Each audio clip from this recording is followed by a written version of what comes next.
You're listening to the One Step Deeper podcast with your host, Jimmy Moore and Brittany Davis.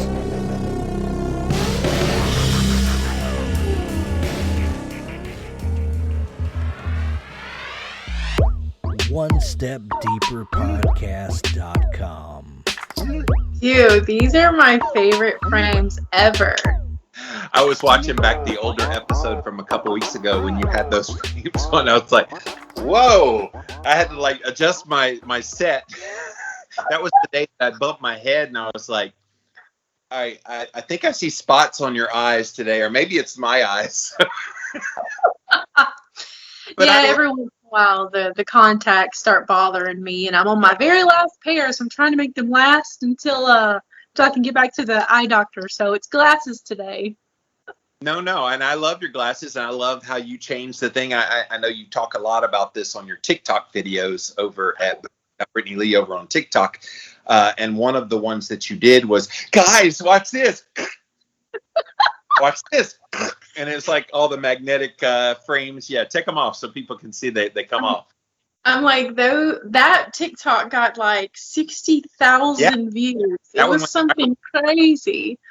But yeah. On you, and I think that was your first one that kind of blew up on you a little bit. So yeah, that was the first one that went. Actually, I think I had one right before that was like 30K. I had one. Yeah, it was kind of crazy, but yeah.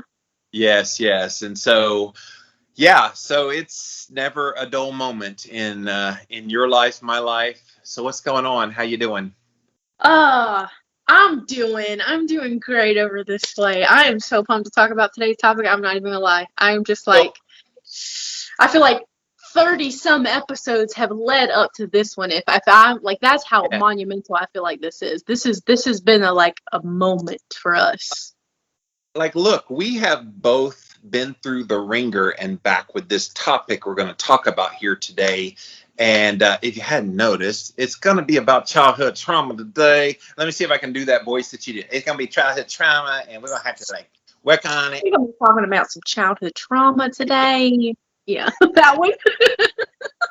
I got to work on my Brittany voice when she's in that little mood, when she talks like that, and a little staccato. And I'm like, okay, I always know Brittany is on. That's the voice that comes out. So. Yeah, she'll probably come out a lot today because, generational trauma, man, this is some stuff that you and I have dealt with so much. Oh, man. Okay. We should probably introduce the show so we can just get right into this. Oh, yes. So episode 34, tell us the title. Oh gosh. Breaking the cycle of generational trauma. Yes. So breaking that cycle of generational trauma, and Brittany and I both they're two very different ways of looking at this. I don't have any kids. She has kids. She's married. I'm not. So it's like there can be different perspectives, but breaking it doesn't just mean passing on to the next generation, as you will hear in today's show. OneStepDeeperPodcast.com is the website. I noticed when I edited one of these, I put One Step Deeper and then it went title. I was like, oh man, sometimes I'm thinking it doesn't grab the podcast.com there, but it on the OneStepDeeperPodcast.com. It's kind of floating in little. That's how you can find the official website. Listen to the show there. You can also watch the videos. They're embedded there. Go check us out. We do host this on Sundays on YouTube. It is the big premiere.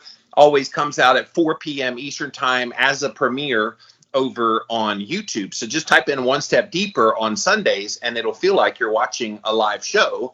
And Brittany and I sometimes pop in there. I usually watch most of them and I see if anybody comes in the chat. So you can say hi if you're there, and maybe me or Brittany are there. So go check that out. We also put them up on IGTV as well as our Facebook page on Sundays as well, right around that 4 o'clock mark. I was on my game this last week. I got them right up on time, and definitely check those out. Then on Mondays, you guys, it is a podcast. Thank you to everyone who listens to the podcast. I feel a little bit disconnected from the podcast listeners because we get a lot of interaction on the social media posts with the video. but I don't always hear from the audio. So if you're listening on the audio podcast, I want you to do me and Brittany a favor. I want you to write to us on Instagram or Facebook. You can go to either one of our main pages for One Step Deeper, which is One Step Deeper Podcast over on Instagram, and it's the One Step Deeper Podcast community over on Facebook, or on Instagram. Did I say Facebook for the other one? Yeah. Facebook and Instagram, yeah. So Instagram, it's becoming.brittanylee, BRITTANY, and then I'm at Living Low Carb Man. So send us, because I want to know if you're listening to the actual podcast, either on Spotify, Stitcher, Apple, or Alexa. I really want to know if you're listening to the show. I think a lot of people really enjoy watching it because we have a cool dynamic, the two of us, when we're on camera together. That's fun to watch. But that's all the ways that you can listen to the show. And then, of course, if you like what we do, leave us a review over on Apple Podcasts or wherever you listen to podcasts. There's review places everywhere, and spread the word. Like, I feel like we are doing a service with this show. I get a lot of comments on the YouTube videos. Thank you to all my YouTubers, and on the Instagram page. And we get lots of feedback of people saying, whoa, you gave me perspective. You two are great together. Like, there's just so many really nice comments. Put those in a review. That really, really helps us out. Okay, my dear, let's get into episode 34, talking about this generational trauma. And yes, how do you break it? And let me just start, because I never got to have kids. And I've talked about this before, that in my 20s, I could have easily had children. And thank God I didn't, because I think, and I've said this out loud before, this isn't shocking, I think had I had kids in my 20s, just a few short years after the abuse, I would have beat my kids. And it's no doubt about it. I physically got beaten. I was berated. My dad's dad was physically and emotionally berating as well, and as well as an alcoholic. So maybe mine would have been, maybe I would have just like, and then occasionally give him a hard spanking. Maybe that would have been my better, but it still would have traumatized that kid or those kids. And so for me, I don't have a story of having to break it for the next generation. My story is I had to break it for me, because that generational trauma doesn't just get passed on. It's still living in you. It's still living in me. And if we don't break those tendencies and some of the coping mechanisms, which we talk about a lot here, that's a part of this breaking of the generational trauma as well. Yeah, I feel like, of course, we're going to get into talking about passing it on. I mean, that's my story. But like, when it comes to your story, it's not just about the next generation. It's about who you're around, your relationships that you're around now. And so, I mean, Jimmy, how many relationships do you have, with friends and family? It's in those dynamics as well that it's so important for us to break that cycle, because some of the things that we learn in our own trauma, we repeat the pattern. I mean, we've talked about that here. We repeat that pattern. And sometimes we repeat that pattern with the people that we love, with our friends and our family. And we have to take control of that. Oh, crap. This is from my trauma. I have to do something about this. It's not just about the next generation. We're calling this generational trauma because in both of our lives, we look just one generation back and realize, oh, crap, they're this way because of this generation. And It can just go back forever and ever. But, you and I both have gotten to the point where we're like, nah, we done. We done with this. We're done here. I wish in a way there was a way, how you can do your genealogy and see back in history kind of your bloodline. I know there's no records of abuse and trauma, but it would be interesting to think you could go back beyond the one generation back. How did my dad's dad get treated that made him become an alcoholic and beat my dad? How did my dad's dad, like, you want to see, was there a progression? Was there just something that happened in an instant in someone's life? Like, I know we like to think that all of it starts in childhood. There are things that happen in adulthood, and we're going to do an episode on adulthood trauma here coming up. But there are things that happen in people's life. The sudden death of a wife at a very young age for a man, that could send a guy into deep depression and trauma that then he passes that on to the kid if he's a widow trying to raise kids, and then the kids feel that. And I've actually interviewed people when I was doing some of the childhood trauma stuff last year on my podcast, my other podcast, that said they lost their father in a drowning accident, and she was 12. And the mom went deep into drugs and alcohol trying to cope. And basically it left the 12-year-old and her siblings to have to fend for themselves. And that was trauma. And then that kind of made her run wild in her early 20s. And she never had kids, but she had to figure life out. And that was something that was thrust upon that family. They were a happy family. Everything was going great. There was no trauma at all. And then suddenly, boom. So breaking the generational trauma isn't saying your future generations will never have any issues at all. Things happen. Shit happens, as they say. I have to be careful about all the curse words. We got so censored on YouTube that they wouldn't let me monetize the last couple ones because we cuss too much. So Sorry. I think MF and Mood for this BS today one, that they didn't like that too. But it's such a good one. Yeah, go back and watch last week if you don't know what I'm talking about. So. It's such a good one. Oh goodness. But yeah, so talking about all of the trauma, just oh man, you brought up so many points. Like I just having to like go back. My ADHD brain is not happy about all the different points. All right, I'll help you remember. It's okay. But yeah, I actually have the privilege, maybe that's the right word. I've had the privilege of actually having sit-down conversations with the generations before me because this is a topic that I'm so interested in that, and we've talked about this. I think there's a lot of things that are just going to come up that we've already kind of hit on a little bit, but we're just going to go a little bit deeper like we always do. When I've had these conversations with them, I want to know why. I'm so interested. It doesn't excuse the behavior that they chose to continue the pattern, but I want to know. I want to go back. And so I look at my mom's story and I look at some of the things that she went through and I was like, oh, okay. And so then I went one step up and I saw that and then one step up. And that's when we get into, and to be honest with you, I've had awful trauma. I've talked about it here.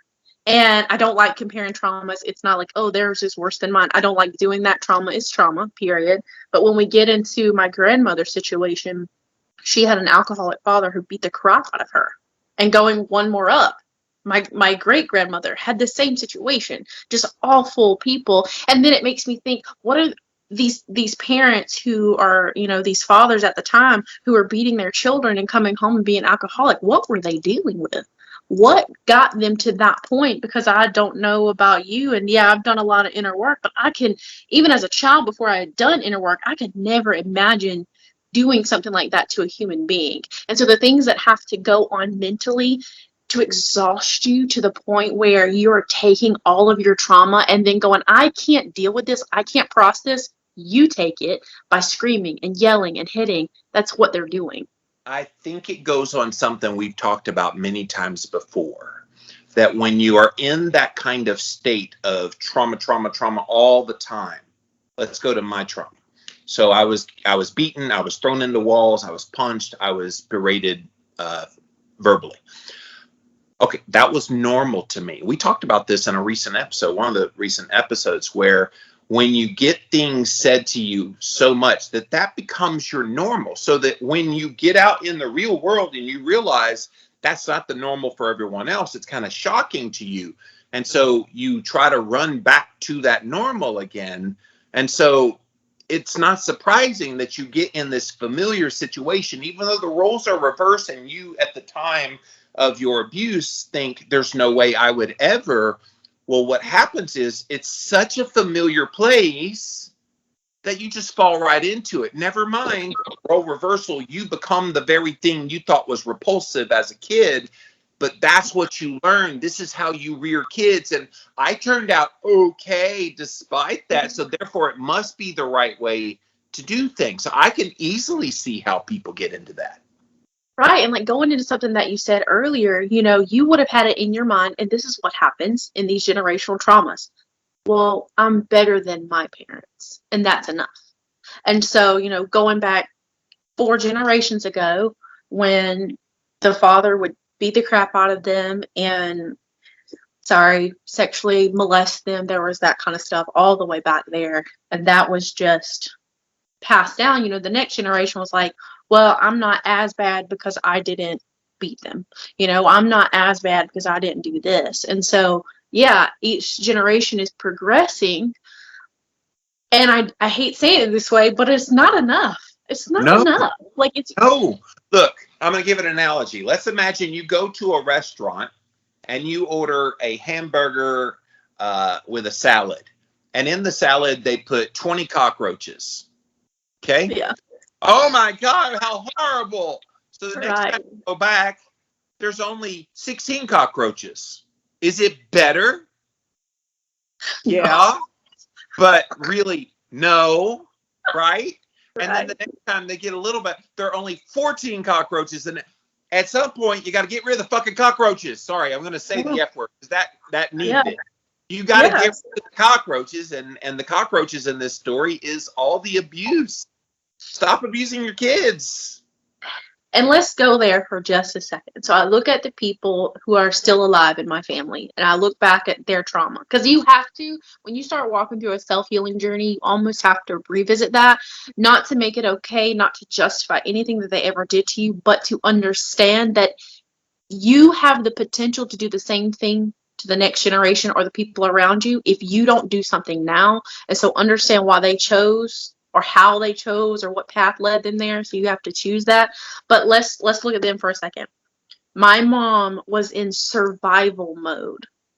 She was in fight, flight, freeze, fawn. We'll talk about that in a few episodes. Next episode, a few episodes, I know that's coming up down the road. She was in those fight or flight things, and she was in survival. So how can she cognitively think, what am I doing to my child, when she herself is so in fight or flight? She can't process anything. She can't think, well, I'm hurting her by doing this or by saying this. She can't do that. And so it's up to us to take that on. But listen, that's where it is disgustingly hard. In a messed up way, this just hit me. In a messed up way, them abusing us because they got abused is their retribution for being abused. Well, I had to get beaten. I had to get berated. I had to be told all these things. So by golly, son, you're going to feel it too. And you can't break the generational trauma. Are you crying? Try not to. Because I could see you getting emotional. I think either that or you had a booger hanging. I didn't know what it was. So.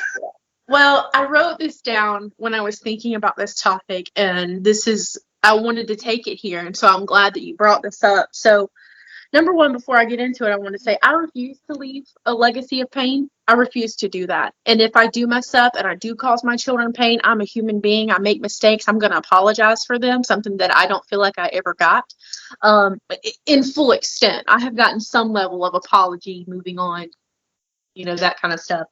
But a little bit. Better than 14 cockroaches instead of 20. Let's just put it this way. Your apology was better than I ever got. Right. So what I wrote down is, I look at Wildman, and he is the dad to my children that I wanted. He shows up for them the way that I wanted my dad to show up for me. And that is triggering. Like, it is triggering to watch him. I'm so happy that my children get that experience, but it's triggering for me, going, fuck, I wanted that. Why couldn't I get that? You're jealous. Yeah, I'm jealous. I'm jealous of my own children's experience because I didn't get that. Look, that's normal. I thank you. See, this is what we do on the show, you guys. We go places where no man goes before, that nobody wants to touch, because you're not allowed to say that you're jealous of your own children because your husband treated them as a father better than your own father treated you. But I think deep down inside, you're very glad because that's the father you always wanted. And now you've got 3 munchkins that are getting the dad that you always wanted. And that guy happens to be the guy that you're in love with and madly in love with and brag about here on this show every single week about, which is wonderful. And he was even a guest on here a month ago or so. And so, no, it's great, but you're right. Those feelings are valid. Like you kind of look at that and go, I wanted that. I see that in other relationships where they've got a good father in their life. You're not one of those people that I kind of go, ooh, I wish I had that relationship, but it's better than the one I had. But I see other people that have strong fathers in their life, and I kind of go, what's that like? I don't even have any concept. And even the stepdads I had, they were crap too.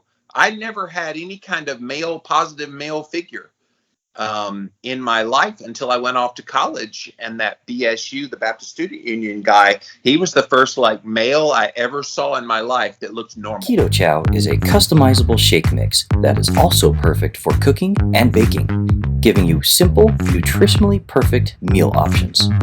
Keto Chow. Make keto easy.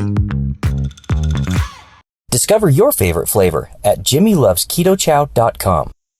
Right, and I think that's why a couple months ago, I had to take some time off from the podcast when I lost someone very close to me, because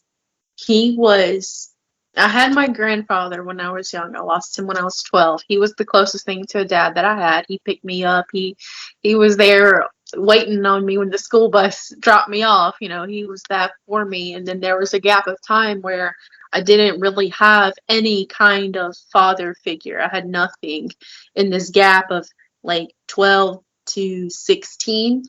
And then Mr. Chris stepped in my life, and Mr. Chris was everything that I thought a father should be. He was all of that for me until he passed. And him and Wildman look almost exactly the same. They really, really do. Mr. Chris pretty much had 40 years on my husband, and that was about it. Other than that, they were the same. And but when I lost him, that was really hard. Yeah. And it wasn't until after I lost him that I realized how much of a dad role he played, how much of I could call him for anything. He came over to see my house. There were so many things that he did for me and showed up for me as that father figure that I always wanted. And so losing him at the beginning of the year, it was really tough, and I'm not gonna lie, I still cry very many tears about it. I was just walking the other day doing my 75 hard, and like I could barely walk because I was just tears were just streaming thinking about him and how proud he would be of me, where I am. But I'm so thankful for him that I got that, even if it was a small moment. I got that. And look, he's a part of you breaking your generational trauma with men in your life. Like, you didn't have a lot of great male role models, from your abuser to your biological dad, who you have a good relationship with now. But for many years, after your grandpa died at 12, like, you didn't have anything like that. So Mr. Chris comes in your life. About what age were you when that happened? The first round I was like 15 or 16, and that's when we were kind of close, but we were like best buds. I worked with him. He was like my best friend, dad figure when I was 19. Okay. So right about the time you were having Cammie soon, yes. He was in your life. And see, this is so key, guys. He helped to break that generational trauma of the desire for a dad figure, so that when your daughter came along, and you'd already been with Wildman for a short period of time, officially you guys were married at that point, it automatically became a breaking of that generational trauma for her. Now, you weren't perfect. You talked about how you did the traditional parenting before you did gentle parenting. You were all the things. And Cammie remembers those things. It's the younger ones that don't remember mommy being Mommy Dearest and Mommy Beast and Corella DeVille, and but Cammie does. But unhealthy mama. Yes. Yeah. So Mr. Chris was kind of a facilitator of you breaking that generational trauma, because had he not come in your life, who would have been the father figure? It would have been Wildman. Yeah, but like, and And that's what makes him so important is he played such a role in all of it. Um, because Wild Man also has generational trauma, guys. His dad yeah, wasn't even in his life. His biological father walked out when he was 5, and his stepfather was not. a Okay, move on. well, his stepdad is a racist asshole, basically. Yeah, and he just didn't have that same influence. And even Wild Man, he tells the story of at 10 years old, he's like, I want a daughter, and he wanted a daughter since he was 10 years old, and his best friend will vouch for him because he was like, I'm not, I want to treat somebody the way that I wanted to be treated, and he's lived up to that. But Mr. Chris coming along just kind of took my whole family under his wing, and he was dad to me, and he was dad to my husband, Yeah, and he was grandfather, and they called him granddaddy. I literally have called him, I had called him dad because that's what he was for us. And yeah, again, I think we didn't realize how much of an impact he made until after he was yeah. gone. And so, yes, he was monumental in breaking these cycles. And I think finding a mentor, which I hate saying out loud because, like, how the hell do you find a mentor other than you manifest it, you look Well, for it? yes. I mean, Fortuitous timing. Like he came into your life because they had the natural health store and you needed a job and you decided to help them out and you started learning from them and you started sharing life stories with one another. And that's how you get close. Kind of like you and me, like we just bonded over keto and fasting. You're not even keto anymore, but gee, you didn't drop me as a friend because guess what? We're more than just that. Like we became more than that because, and now you're family to me. I'm not sure what I am to you, naughty older brother. I don't know what I am to you, but you're that emotional little sister I have to walk off the ledge a lot. I do know that. yeah, annoying older brother sounds great. That There sounds you like a go. really good one. I will take it. I have a little sister 2 years younger than me, so I'm already the annoying older brother. But I'll be somebody else's annoying older brother. Oh, goodness. Yeah, Okay, I feel like it's still been a little surface level. I've almost cried a couple of times, but but trying to. I can pick up. I've got like tears just kind of hanging right now. So like this is deep, guys. When you get into talking about trauma in general, but then how you break it, it Yeah. hurts. Like for you, Mr. Chris was so seminal. I don't have a Mr. Chris in my life that Yeah. he break that male. I had to figure it out, observe other males in my life. I mean, Adam in the BSU guy in college was sort of kind of that, but he was in my life, out of my life. I still follow him on Facebook, but we're not close by any means. And I guess you just kind of observe and you just grow on your own. Like you start learning why you got abused and just try to process it. And for me, like I'm about to turn 50 this year. I'm still processing a lot of those things, but I'm in a much better place than I was even 2 years ago, much less 10, 20, 30 years ago. I think really the first step when it comes to breaking the trauma is, and we talked about the first step, that's just realizing what happened. Just taking a moment to really dive over what happened to you and how perhaps the person who did whatever they did to you, how their trauma played a role in that, and how they were Yeah. passing their trauma on to you, and how their trauma was unprocessed and they didn't know how to process, and perhaps they didn't seek therapy or do anything to fix it. They Yeah. just said, okay, not my problem here. You have it. And And maybe never did deal with it. yeah, Like absolutely. got people in your life that were a part of traumatizing you, maybe not the sexual abuse, but in other ways. And they've never been to therapy. I had other people traumatize me in ways, my father included, but other people, none of them have ever been to therapy about their trauma. They're living with it. Look, breaking the generational trauma curse, as I'll call it, lifts such a weight off your body. Like I have felt such a freedom, a lightness in my step. Not physically, not literally, but just I feel like I've had a lot taken off of me over these past couple of years of processing so many things, talking to a therapist. I know you're still seeing a therapist as well, helping you through these things. And talking with you. You're kind of a mini therapist for me and vice versa. Hopefully I am for you. And then talking things out and just realizing so many behaviors that we kind of embraced as a result of the traumas.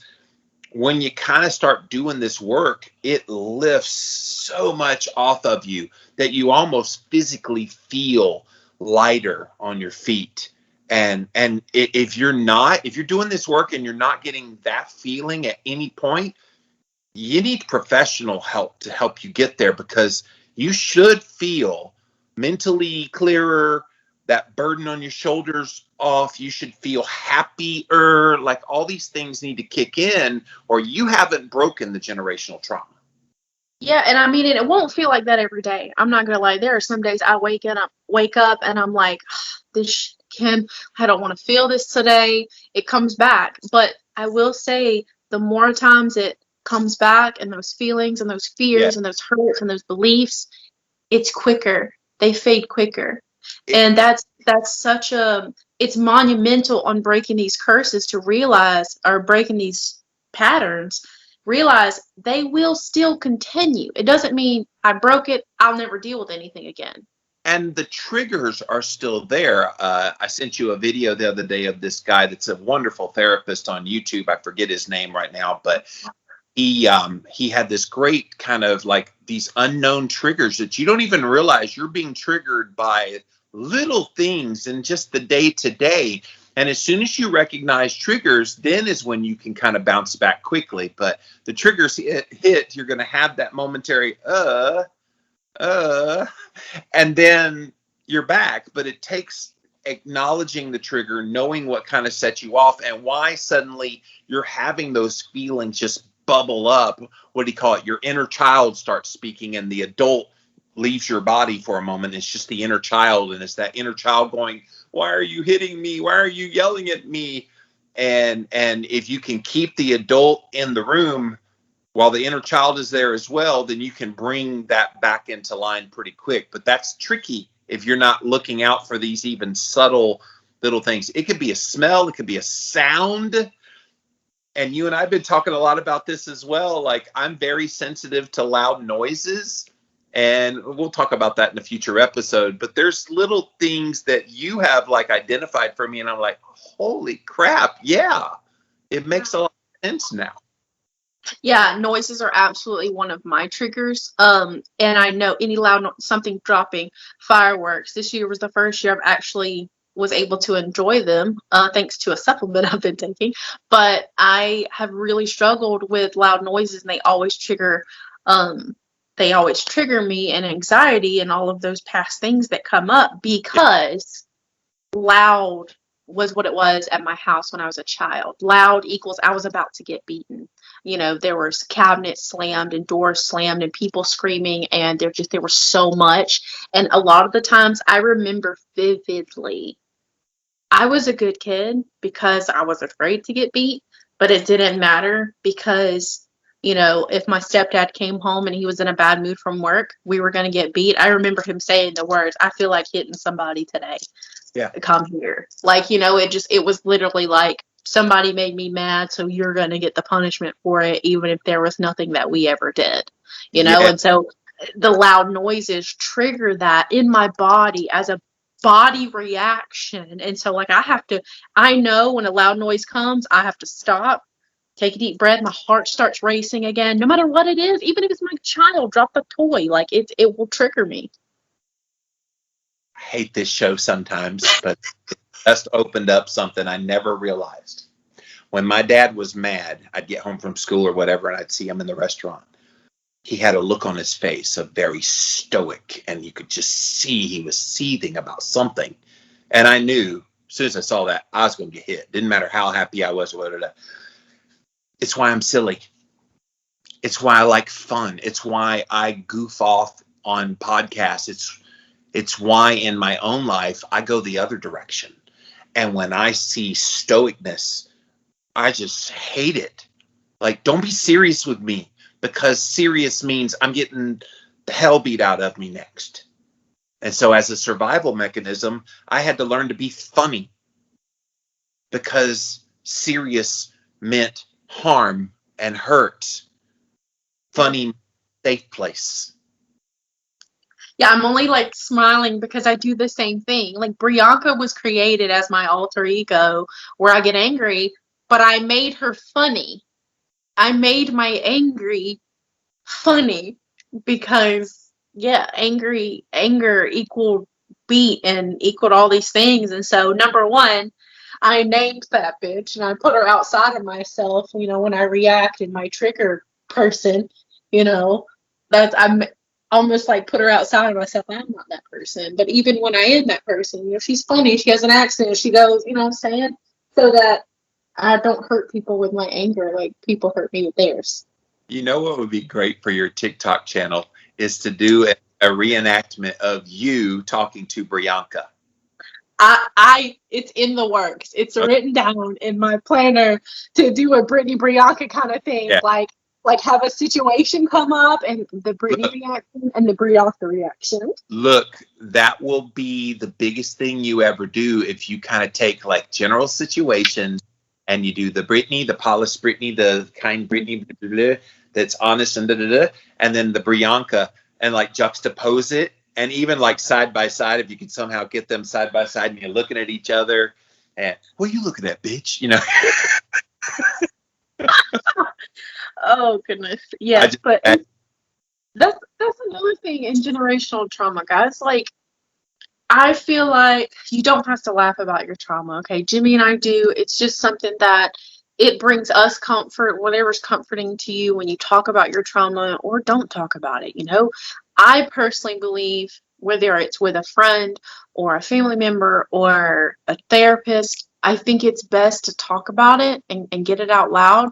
Yes. Sometimes that can be paralyzing. There can come a fear with talking about it. But if we don't, that's what Jimmy and I talk about our pain so much, because it almost gives you like a sense of freedom, a sense of, yes, we have permission. We don't have to give you permission, but right. By us opening up and talking about our trauma, maybe you would feel more comfortable talking about yours. And again, Jimmy and I have said this how many times? Message us on Instagram. Our Instagram handles: Living Low Carb Man, better with Brittany. Oh my gosh, becoming Brittany Lee. Message us. We'll talk to you. We'll listen to you. And it doesn't have to go anywhere. I don't talk to anybody about anything that's in my DMs. That's between me and whoever it is.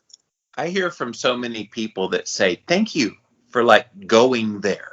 Whatever there is, we go there. There's no taboo on this show. We don't roll back anything on this show, because I feel like we're being a voice for people that haven't had a voice, or they didn't know they were allowed to talk about this kind of stuff. Because let's face it, breaking generational trauma starts with you acknowledging the trauma. I think so many people go, okay, and they've just swept it under the rug and they think, okay, it's gone. No, it's stinking up the room. It's so piled under that rug. You got to actually acknowledge it if you're going to break it, because if you don't break it, your kids are going to go, oh, Mom, what's under here? Ah! I read a meme right before we got on, and I was like, oh, this is so good. It was talking about, oh man, my brain. Hold on. You have to add in some Jeopardy music or something, because it just went poof out my brain. Oh goodness. Okay, we were talking. Oh, if people didn't want what they did to you public knowledge, if it's going to ruin their reputation, maybe they should have thought about that. Because number one, me talking about what you did to me doesn't ruin your reputation. What you did to me ruins your reputation. It's not about what I say out loud. And there are people who have, listen guys, pin drop. I've had people call me and say, why are you talking about this on your podcast? I have had people angry with me and not talk to me for a time because I was talking about something that they did to me, and they were upset about that. And I told them, I'm not sorry that I'm telling my story. I'm sorry, and I've done the best that I can to not protect people, because that's not my job to protect your reputation. You shouldn't have done what you did to me. But this is my story. You are a part of it. I'm sorry if that overlaps and unpaints a picture that you've painted of yourself. Yeah. It's the picture you paint of yourself is wrong, and it's not fair for you to keep walking through your life like nothing has happened and you didn't do anything to me. And our whole lives as the victims, we have had to cover for them. Like and we talked about this with the narcissist episode, and both of us had narcissists that were in our lives that we've had the trauma from, and you have to draw that line with them because they're so charming to the outside, and people are like, oh my gosh, they would never. And then if you start talking about it, it seems preposterous, and of course that person freaks out. Like my dad, I cut off ties with him 11 months before we started this podcast, and so he doesn't even have internet, so he's not even listening anyway. My brother might be listening, but hi, Nathan. And so you're going to have that reaction, but you're right. I'm not responsible for why you beat the shit out of me when I was a teenager. I'm not responsible for the consequences you have to deal with, because I'm talking about this on a public forum. And yeah, I got a voice. Yeah, I've got a platform. Yeah, I'm trying to help other people who've been in these same situations. Their life has fallen apart and they can't figure out why they haven't figured their shit out at this point in their life. So maybe if people would continue to do what you and I are doing, maybe the other people who keep doing these things would have some consequences for doing the things that they do. And perhaps that would deter them from continuing to hurt people if we actually open up and we talk about it. And also that goes another thing in generational trauma. I'm sorry. Here we go. Maybe this demonetizes us. I'm so sorry. But fuck you. Fuck you. If you are one of those people that go, shh, we don't want to listen to that. Fuck you. And everything. No. Because that is why this stuff keeps. Brianka's out. Brianka's out. Go. It's like, I'm telling you, the people who will silence people. Like, okay, here we go. You got me, the person trying to break this trauma, and then I've got family members that ain't got nothing to do with what actually happened going, shh, don't talk about that. You're not supposed to talk about that. And I'm like, you're just making my trauma worse by telling me don't talk about it. You know, here's a little in-depth into my story. I had the opportunity to speak in court. I was 15. I could have spoken in court against the person who sexually molested me. My family decided, without my knowledge, decided that I should not talk because it might be traumatizing for me. And because they didn't have my testimony, my upfront on the what's it called? On the stand testimony, he only got 5 years probation. He didn't get jail time at all. Nothing. Like, in my opinion, nothing happened to him. Like, he's on a list. Maybe that prevents him from some things, but I don't feel like it prevents him from enough. I don't feel like he paid for what he did to me, because my voice was silenced by the people that I thought loved me. And don't do that. Stop doing that to people. These generational traumas, yes, it is on us, and we have to take that on ourselves, but also the people around us. And if you become one of those people that are trying to silence me, guess what? You ain't one of my people no more. You're out of my circle. Families like to protect the last name more than they protect the first name. And you were the first name that had to just suck it up, Buttercup, because the last name was in jeopardy because you're disparaging the last name by what you were doing. Now, no, you were doing such thing. You were standing up for first and last name of who you are. And shame on your family. And by the way, mine kind of did the same thing when I first started talking about the childhood trauma stuff.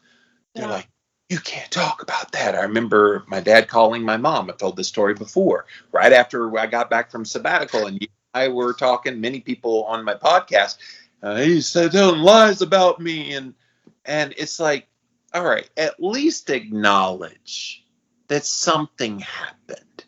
It doesn't take much to acknowledge. Just say, okay, yeah, it was a tough time in my life. I was struggling. I was trying to keep my businesses afloat. And da, da, da, da. If I had some reason why it happened, at least that would be better than denying that it happened and to shut your mouth about it. Right. Because that had an impact on my life for many years. Like I had to deal with that for decades. Now here you are at 28, about a decade and a half since the trauma, the initial trauma, and so you're a little further along than I am. But man, how much of my life could I have redeemed and maybe done more in? I don't play the regret game. I'm happy with my life. My life is what it is. And I don't think you go down paths that you weren't meant to go down. Maybe I went through all that so I could be on this podcast in this very moment, communicating the pain of this and how hard this is to break generational trauma. But by golly, as an individual that went through it, it's broken. Like I'm not broken. It's broken. What he meant to try to break me, it didn't break me. It made me strong. And I know the same thing happened for you. What was meant to break you in a weak moment when you were helpless as a 12-year-old, now at 28 and 3 kids of your own and a strong marriage and a happy life, you're able to say, you know what? I have broken that. I'm not only breaking it by not passing it along to my next generation, but you broke it in Brittany. And that's powerful. Element is a tasty electrolyte drink mix with everything you need and nothing you don't. That means lots of salt with no sugar. Element is formulated to help anyone with their electrolyte needs and is perfectly suited to folks following a keto, low-carb, or paleo diet. Element contains a science-backed electrolyte ratio, 1,000 milligrams of sodium, 200 milligrams potassium, and 60 milligrams of magnesium, with none of the junk, no sugar, no coloring, no artificial ingredients, no gluten, no fillers, no BS. Everyone needs electrolytes, especially those on low-carb diets, or if you practice intermittent or extended fasting, if you're physically active, or sweat a lot. Add Element today and see how much better you feel and perform. Use the URL drinklmnt.com/Jimmy. Yeah. Oh, so much thoughts going through. I feel like what I have now and what I've worked so hard for, the days of hiding in my closet, crying my eyes out, the days of crying to my husband and crying to Jimmy and crying to my therapist and all of the work that I've done, it's worth it when I take a step back and go, they meant to hurt me. And look what I did with that, and I am very careful and cautious of walking the line of my trauma made me better. That doesn't vibe with me. That doesn't sit comfortable with me.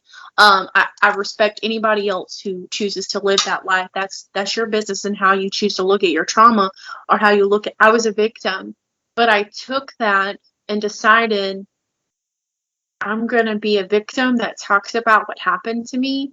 I'm going to get everything that I desire in spite of what happened to me. Not because. I'm not strong because of what happened to me. I'm strong in spite of what happened to me. That's how I prefer to look at it, that I've done the work.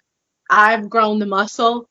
The trauma was just an opportunity. It was just the opportunity that was laid on me, and I got to choose this path or this path, and I chose this one and going, no, we're not doing this again. I refuse. I said it earlier in the show, and I wrote it down, and I want to get a sign of this.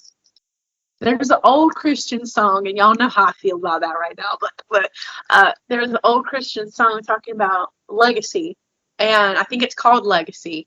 Nicole Nordeman, maybe? I don't know, somebody.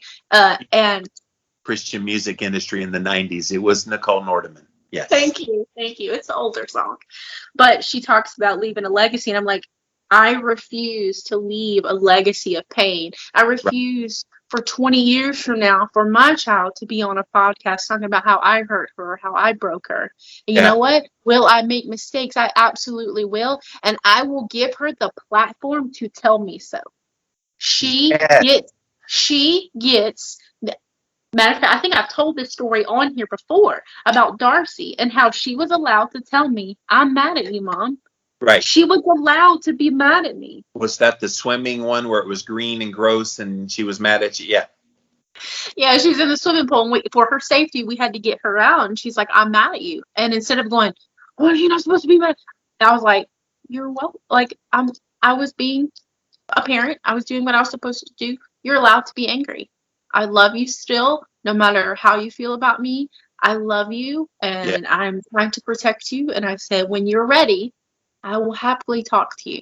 And you even told a story about Wildman doing that with Alma recently as well, where y'all were getting ready to leave and she was not getting dressed or something. And then he's like, now, Alma, it's okay that you're mad, but we need you to dress so we can go to the store, blah, blah, blah. So, like, both of you are exemplifying that. Both of you breaking the generational trauma, treating that way, because look at how his family would have treated him in that situation. How your family would have treated you in that situation would have been a far different story. Yeah. And I think giving them and giving a voice to people who have been traumatized, and then giving a voice to children or that next generation or your friends or your family, just giving a voice to people to be able to be open. Okay. Jimmy and I got into it yet again, very live and open in public. What, a week ago? 2 weeks ago? Something like that. Yeah. And we finally called each other, and Jimmy was like, all right, let me hear it.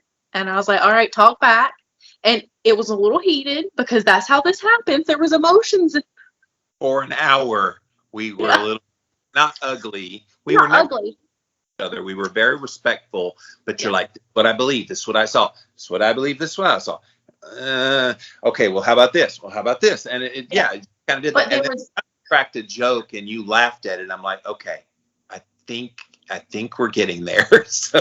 But there was constant validation. Yeah. And instead of perpetuating and making the trauma worse, and you going, well, you just completely misunderstood me, and I don't care what you have to say because that's not what I meant. And instead of me coming at you and be like, oh my God, I can't believe you did that. You're the worst person. Instead of me doing that, we were like, okay, when I read that, this is how I feel. And you said, oh, that's not what I meant. This is what I meant. And we just kind of, and that is so important too. Talking about breaking this cycle of trauma, it's not just generational. It's relationship to relationship, giving people a platform to be hurt by you. And then if you realize, even if it's unintentional, that you have hurt somebody, apologize. Say you're sorry. It's okay to be sorry, even if you didn't intentionally hurt somebody. It is okay. And you know what else we did was we set up a game plan of, let's don't let this happen again. Here's how handle it. If this happens, this kind of scenario happens again, here's what I need you to do. Here's what you need me to do. And we're like, yeah, that makes sense. And it's my favorite word, boundaries. My favorite word. We have boundaries. Yes. So, man, there are so many nuances to this one. We could have gone off in rabbit trails on, but I think we hit on most of the important things. The biggest thing, guys, as we're closing out, don't get stuck in this, because I think, especially if you're kind of where Brittany was when Cammie was younger, and the younger ones haven't really gotten old enough to remember mommy the way she was, you didn't immediately break the generational trauma of passing it on until like the last few years, doing the gentle parenting and some of the other things that you're doing, even in your own relationship with your husband. And so if you kind of have kids that have seen that side of you, you can still break it. Like, don't think things are too far gone. Oh, they've seen me at my worst, so I might as well keep being that way. If you recognize that you're in a pattern of something that you as the kid would have found repulsive, end that shit now. Like, don't keep passing it on. Go ahead and change. And you'd be surprised how quickly those kids go, oh, this is what I always wanted. This is 12-year-old Brittany saying, I just need a normal family. I just need a normal dad in my life. You never had it until Mr. Chris came along. And I've never had it. And so give them that normality that they're craving, because they are. They are. Yeah. Yeah. And, talking about Cammie, she's really the one that remembers me being that way. And listen, guys, I don't mind saying it out loud because I'm not that person anymore. I was very toxic. I did use spanking as punishment. I yelled. Oh God. I look back at that and I just feel so guilty at how many times I yelled. It's what you knew. It's So what I knew. And yes, it's what I knew, but I remember, and I didn't get rid of the yelling right away. It was very much a progression for me, and I think Brittany and I talked about that on the gentle parenting episode, that it started with, I'm not spanking anymore. Like, that was the first thing. And then as I was learning, I was constantly, and I'm still learning, and I still sit down with the girls, after the day is over. I'm like, hey, how are you? Or what happened today? Tell me the best part of your day and tell me the worst part of your day. And, when we talk about the worst part of their day, sometimes that was because of me. Sometimes I cause the worst part of their day, even if it's something as simple as making them do their chores before they get their tablet. The way they process that, for us adults, we're like, just do the thing. It's not that big of a deal. But for them as a child, it feels monumental. You and I were on the phone the other day when you had that very scenario. You're like, oh, you want your iPad? Have you cleaned your room? Well, is it my clean or is it mommy clean? And you're just like, just get it clean, honey. I'm not putting any parameters. Just get it clean. Well, I just know if it need to be mommy clean or my clean. And yeah, those are terms that we use. Those are terms that we use in our house of, not expecting too much out of them. And, that goes into a whole nother thing. But basically, not just with children, not just with the next generation, but the people in your life, give them a platform. Give yourself the platform to talk about what happened to you. Okay. If you need to start small and just tell little bits and pieces to someone confidential, do that. Start somewhere, just be open that you can break these cycles. They don't have to continue. And again, like Jimmy said, even if you were like me and you didn't start out the right way, there is never a point where you can't change that. There's never a point. I see these women and these men on 75 Hard who are like in their 60s and who are doing this. And I'm like, it's literally never too late to do these things, to unlearn these things, to walk through. I see women and men walking out of the therapy office, getting therapy. And I'm just like, yes, it is never too late to deal with these things. Never. Yes.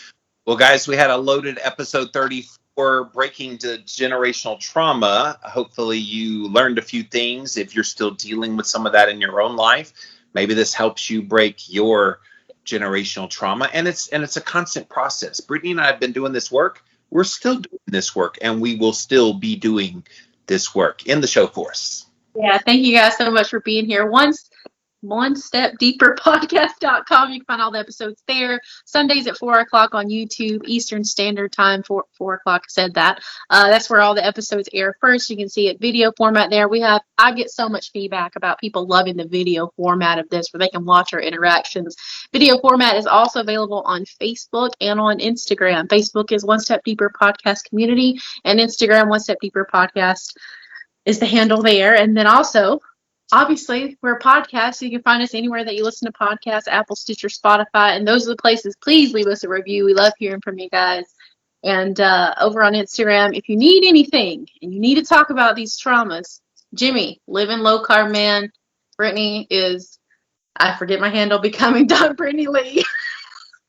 You might as well change it to Better with Brittany, because you're trying hard to get that.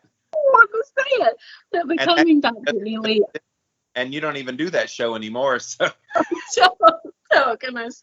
But yes, we would love to hear from you guys. And just thank y'all so much for continuing the support. I love each and every one of you every time you guys reach out. And seriously, when it comes to this generational trauma stuff, you got this. It's hard. It's hard stuff. But you got this. And definitely let us hear from you. We do love all the feedback you guys give us. But Brittany, thank you. We made it through a hard episode. This was really good today. Thank you so much, as always, for bringing your A game, being who you are. Thank you. You too. Thank you. OneStepDeeperPodcast.com. Real Good Foods is one of the fastest growing frozen food companies in the U.S. Everything they make is nutrient dense, high in protein, low in carbs, and made from real food ingredients. They make food for every occasion: breakfast sandwiches, poppers, enchiladas, entrees, and pizza. So whether you're on a keto diet, trying to cut back on your carbs, or just trying to eat healthier, they make super convenient and tasty options. RealGoodFoods.com and @RealGoodFoods on social media.